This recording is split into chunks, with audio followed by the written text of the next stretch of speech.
Give it to her.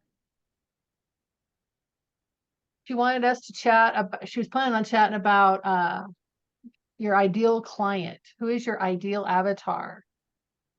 Do you have that nailed down? Who is your ideal person? Anybody want to share? My ideal client would be Robert Peterson.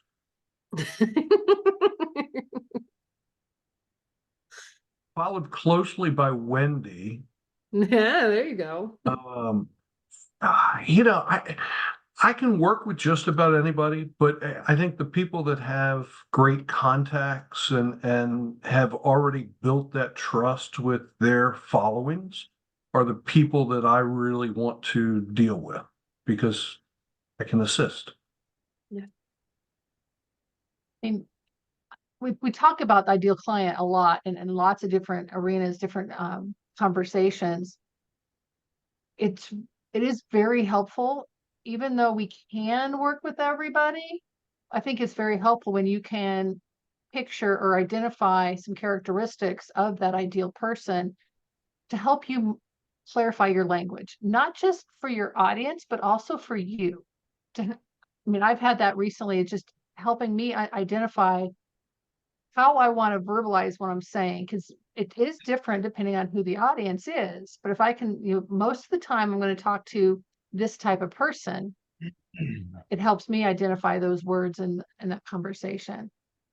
Jeff, let me ask you, can I ask you a question? Absolutely. Would you prefer to work with entrepreneurs that already have a financial mindset? Or would you rather work with entrepreneurs that struggle with a financial budget, a financial cash flow? Probably somebody who has the financial knowledge, right? They understand what's what. Because then at that point I can help educate and what I say makes sense. A lot of time with the people that don't know what's going on, it doesn't matter how well you explain it, they still look at you with that blank stare and they're like, I think I'm being bamboozled again. I'm like, no, you were bamboozled before and we can fix it. But they're still at that point, they're already thinking about other crises in their minds because if they don't understand the finances, they're not understanding other things as well. And that's where a good business coach comes in because let them do what they do best and get the people surrounding them to help them do the other stuff, the minutia, right? So after hearing you speak several times about who your avatar is, can I see if I have it right? Sure. Okay. So entrepreneur, I'm going to guess between 40 and 60 years old, that has an established business, that needs help with cash flow, and has employees. The employees really don't matter. I guess they have to have employees to do what they're doing. So that's fine. But nothing I do really affects the employees. It's more of how they're getting paid for their service. So if their employees helps them with their service, it's how they get paid for it. Well, and the level of business that they're in, if they're making the money where they need cash flow assistance, they likely have employees. Exactly. I'm On target. I like it. I'll ask you a different question. Who were you 5 years ago? A lot of times we have found that is a description of your ideal client because it's where you've been, it's who you were to help you get to where you are.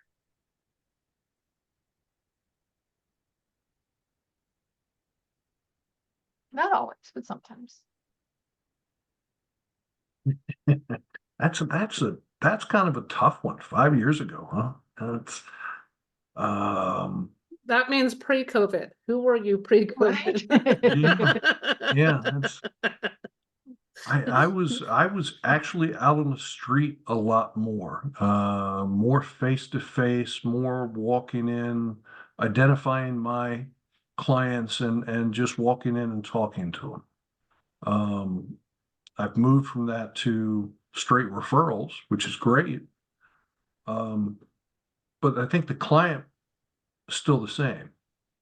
The approach is different, but the client was the same. Okay. Oliver? 5 years ago, I was just trudging along, just kind of working my business, and I know Robert and I have had this conversation, and then when it comes to just kind of analyzing just kind of our business currently, where we're going with it, and then of course now we're going 5 years past, and then so it's like sometimes I would have to admit that I just allowed myself to just get too comfortable. It's like, okay, I'm doing okay, and then just in that whole period of time, just really did nothing for like marketing, no form of advertising, nothing like that. And so, and then of course, when the pandemic hit, 2020, like wow, already 4 years ago now. And then it's just that just kind of turned everybody's world upside down. And then so it just I tried to repurpose myself and just but I would have to admit I still faltered there in many ways and just not doing some of the stuff I probably should have done. And then, of course, it was a little over a year ago that I did finally join up with Achieve Systems, where, hey, it's like a lot of the folks there have really been good about kind of helping me along, keeping me accountable, things of that nature. So, but I mean, to answer that specific question, it's like, who are my specific avatar? It's like, well, I would still like to work with like the disease populations, injuries, helping people get over all that. And so, and again, this last year, just really, I've kind of had some of the ideas, plans in place, but just haven't been good about implementing it. And so, in fact, just this week, I've been talking to like four different, or will be talking with like four different marketing people to hopefully help that along. Yeah, but I mean, I think there's value in focusing on that population. You can focus on injury and target that. And in Right. everything that you do in your language and you put your catalog and everything that you're marketing, it's helping you fine tune that and actually get words out as Hopefully. well as for them to hear it. Wendy? Who I was 5 years ago is as an established entrepreneur with an established business. I, had been building my business for 11 years at that point, so very well established. Even in an industry that has seasons, I had built a streamline of clients. I had so many clients that I didn't experience seasonal fluctuations. So yeah, I had steady income, steady clients, just hardworking, and got into being an HOA president and all of that stuff. So that's who I was 5 years ago. And now I'm starting all over again. And Does that help you define your avatar? no, because it's different. Who I deal with now is who my client avatar is now is not who my client avatar was then, right? Because it's a different industry. It's different price points, different, yeah, it's different overall, which is why I struggle with the marketing aspect and finding the What right about- words and all that stuff. What about the character issues, or in this case, the spiritual issues 5 years Yeah. ago, 4 years ago to now? Right. So the habits, the character, the mindsets are similar. Right. But looking for the people that are willing to spend $3,000 versus $100 Right. is different. But that's part of the avatar then, right? Is making sure that we're shifting to a different economic class. So Exactly. I see avatars in two spots. So there's the demographic, right? So male, female, career, height, weight, blah, blah, all the. But also what they make and what their mindset is and their And then- character. But then there's the psychographic side, which the psychographic side is going to be more about your story. which is kind of some of the stuff you were almost asking Jeff, right? The Mhm. business owner that does this or that. And for Jeff, it's really business owners that have a number of transactions or Yeah. high value transactions. So there's either a quantity or a large, quantity of dollars, so the Mhm. percentage of credit card fees is higher than the person that's only doing 10 transactions of $100 each, right? Like Jeff can't help that person very much because they're not doing enough volume Exactly. through their account. But I think one of the questions that's been the most challenging for me to think about is on the psychographic side is the story, right? What is your origin story? So why you started your business, that gets into your why. But then who are the enemies? Who's the enemy of your client that you're trying to defend them from? And so thinking about an enemy, because that helps in your marketing and your storytelling, right? In Jeff's case, it's the big bank, right? The big bank is taking everybody's money and he can play into that big bank. We don't want to give the big bank any more money than we already have to, kind of like the IRS can be an enemy for a CPA, right? Yeah, I can relate to that model, right? So Okay. for sure. I like that theory. Yeah, so Right, thinking in those so what- psychographics can be a whole different level of helping you change your story and target conversations around how your why, right, is purpose combined with who the enemy is and how we're going to defeat that enemy through our services. So how I perceive that message is what are the results, Certainly, yes. right? There's the enemy, right? So how do you defeat the enemy, which is translates to what results are you going to give your clients? Absolutely. So- Because you can't tell the prospect that you're defeating the enemy. You have to No. present it in such a way that you're assisting them in how the enemy treated them before, right? Right. So in my case, the enemy is anxiety and feeling overwhelmed as an entrepreneur and not feeling grounded, not feeling secure in their relationships, right? Not feeling secure in their faith. That kind of like, I don't like the word enemy, so it's not really sitting well with me, but I get the point that you're trying to make. Yeah, so it's And I what get it. can your avatar bond with you on? Mhm. What is it? Yeah. So what is it that you're going to defeat? What is it that you're going to combat? What results are you going to give that's going to get to their heart level to get them to, I need that. I want that. I want to overcome this issue. Whether it's like for some coaches, it's retirement or the bank. I mean, sometimes it's a concept, not necessarily a person. So just Well, another way to welcome- think about it. Welcome Kent to the conversation so that we can have another opinion in here. There we go. Kent, today we're talking about our ideal avatar. Who is our ideal client? You want to share yours? Anybody who needs help with credit or buying a house. So let's narrow that No, down. no. Who would you prefer to work with? What is your ideal actual psychographic demographic of that person? Somebody who can pay lots of money to improve their credit or buy a house.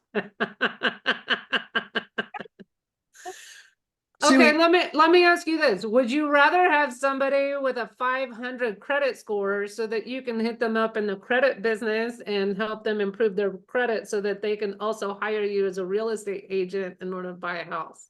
All the above. See, all the above. So the way Russell Brunson talks about it is being able to encourage their dreams, justify their failures, allay their fears, confirm their suspicions, and then help throw rocks at their enemies.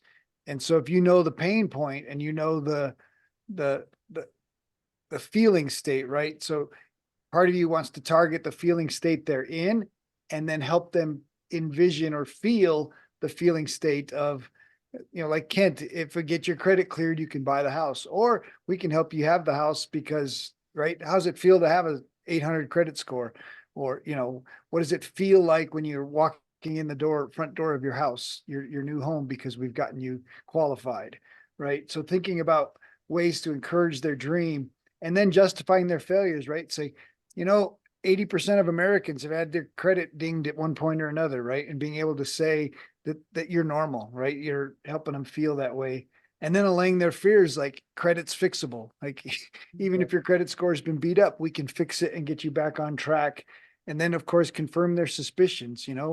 Other companies don't help everybody with their credit or whatever thing might be their suspicion. And then of course, throwing rocks at their enemy can be a variety of different options, right? But Russell Brunson, that's his outline for the basically he used to call it the perfect webinar. But if you can tell your story and be able to communicate those things to your avatar, then you're going to be setting them up to feel the result, right? To feel into, I need to hire Wendy because she's going to help me get that, get into that space. Yeah, and do you have that outline from Brunson? Looks like you're reading off of something there. Can you share that? I wrote it in my notebook. Nice. I do have it someplace else, but it's in my notebook. I can send it to you. Robert, is it one of those things that you basically have memorized by now? I still had to turn through the pages to double check it, but it's close. Because I don't have that memorized, but it's pretty close to the conversation I had with a conversion this morning. And so Nice. it's good to have the outline is what I'm saying. So it's not like I'm the know-it-all or whatever, but Russell Brunson, whatever. Whatever. All right. But, Hey, I gave him credit. What was running through my head when you were talking about that is busting myths, yeah. right?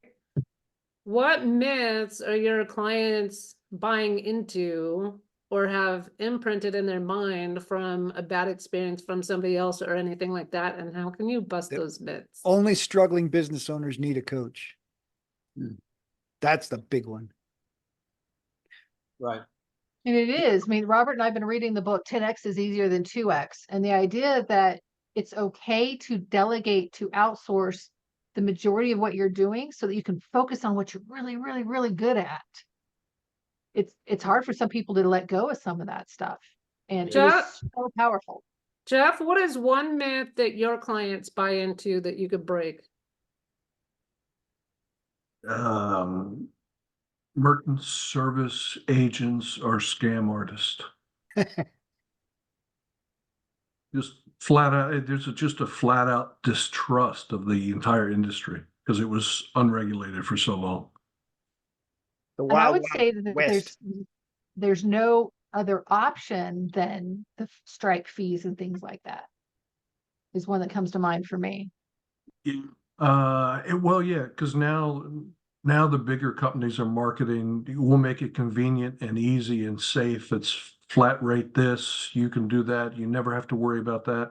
And they don't tell you the bottom line is you're actually paying more than what you would have, but they're latching onto your confidence level at that point. If they can make you feel safe, then they can make a couple extra bucks off of it.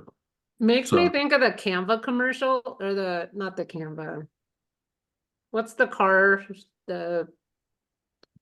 company that you can just buy on an app, buy the car on the app now? Carvana. The Carvana commercials. Oh yeah, you can adjust your down payment and your monthly Right? payments just by moving this thing back across. But you're not adjusting the price of the car. No. Well, you kind of are, but it's the other way. Yeah, exactly. It still means you're spending 24 grand on that car. You don't have somebody to talk to negotiate the overall price of the car that you're paying the interest on. Right. Jeff, Well, and unfortunately, in any financial wheeling and dealing, people get bamboozled all the time because they want it, they want what they want, and it doesn't matter if they can get it as cheap as they possibly can, even though they're paying 90 months instead of normal 60 months, right? They think they're ahead of the game and they're not. So, which is why most people have bad credit and then they need Kent, right? So, right. Jeff, what about a marketing? It's not a scheme, but a way to attack, sometimes just a little image or something of that slider. What fee do you want to pay? If you go over here to the banks or come down here and you'll work with me. Yeah, I was, when you started to say image in my head, I was thinking like the medical bag or repairman, because that's basically what I do. I go back and repair the damage that the other people gave before me, right? So, Yeah. Well, and thinking about ways to include that in your story, right? So mhm. it's easy for us to tell our story, but then we start to tell our story for a specific audience. It changes the way that we communicate. And that's why knowing your ideal avatar is so important in your marketing, but it's also really important in when you're speaking from stage or even speaking on a podcast and having that conversation using the language that targets those particular pain points or those particular solutions that you're offering, and helping them dream or helping them envision themselves going from where they are now to where you can help take them to. Mhm. You know, in Well, Jeff, it's your case, it's and- saving money, right? yeah, and on one of Kathy's calls, she actually pinned me down afterwards and said, all right, what is your exact, your verbiage was fine, but tell me, narrow it down. Okay, now narrow it down again. Now narrow it down again. Get to that absolute point where you know exactly what your target is. And it makes sense. It's hard to do because, you want to put a net out there and grab everything you can, but it's just as easy. Well, it's not, but it's just as easy to sell the big deal as it is a small deal. So you might as well go after the big deal. And then you're working with clients that you like Hmm. and that Yeah. get you. They're Yeah. more fun, they're more enjoyable, it's easier to do. Well, and it's the law of attraction, right? Mhm. You're gonna have Mhm. more fun. You guys are going to connect better. You're gonna do better. They're gonna have a better experience with you. They're gonna leave a better review. And then you Well, know they're gonna all get around. better results because they feel better in the whole situation. Like Yeah. it's a win-win all the way around. It's hard to let go of some of those small fish to focus on the big ones, but in the end, you will be thankful. Which time Yeah, we those got? of us that have dealt with small fish in the beginning, it's tough. when I was a massage therapist, it was nice to get to the point where it's just like, okay, yeah, I don't want to work with you and I don't have to. So I don't care if you just decide not to come back in anymore. And oh, bummer, I'm all booked. Man, Oh, I'm sorry, I'm booked out for 6 weeks. And you have that right to make that choice. Yeah. You can fire clients. It's okay. woohoo. You make more money that way, actually, because then you don't have that negative energy that's not in attraction with you. Yep. But it's hard to do sometimes. Too, what's an interesting one in our line of business with credit is we have become very much more picky about whether we would have a couple working on credit at the same time. Sure. Because what happens is the things that are wrong that they're doing or have done or the negatives, they of course, it's logical really when you think it through. They're going to side with each other and blame us. Mhm. See? That's So probably better in the long run, but well, yeah, exactly. Like, okay, yes, you should stay together with your partner. But it's funny because I'm sitting there going, we didn't create that, we didn't do that, and you guys did, but now you're gonna blame us. And I'm like, okay, that's cool. You guys, good luck with that.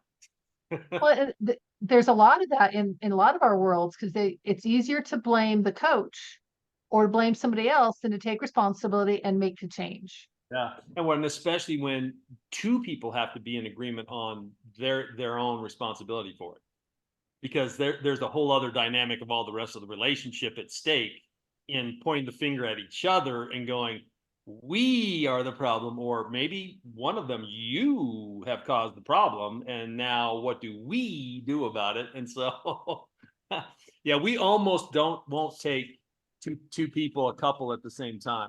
We can take two people separately in a family, like it could be the younger person, the son of the parents, and then the parent. But we almost never ever now take a man and wife ever.